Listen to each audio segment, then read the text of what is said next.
நவக்கிரகங்களை எத்தனை முறை வலம் வர வேண்டும் என்று உங்களுக்கு தெரியுமா?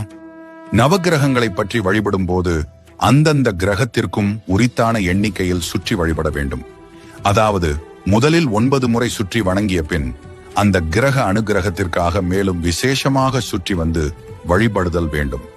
நவக்கிரகங்களை வழிபடுவது நல்லது என்றாலும் எந்த ஒரு கோயிலிற்கு சென்றாலும் மூலவரை வழிபடாமல் வெறும் நவகிரக வழிபாட்டை மட்டும் மேற்கொள்வது தவறானது. நவக்கிரகங்களை நாயகனாக விளங்குபவர் சூரியன்.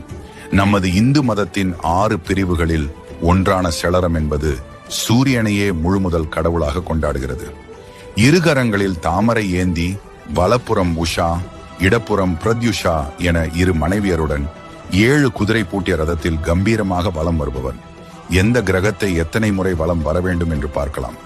சூரியன் 10 சுற்றுகள், சுக்கிரன் 6 சுற்றுகள், சந்திரன் 11 சுற்றுகள், சனி 8 சுற்றுகள், செவ்வாய் 9 சுற்றுகள், ராகு 4 சுற்றுகள் இடதுபுறமாக, புதன் 5, 12 அல்லது 23 சுற்றுகள், கேது 9 சுற்றுகள், வியாழன் 3, 12 அல்லது 21 சுற்றுகள்.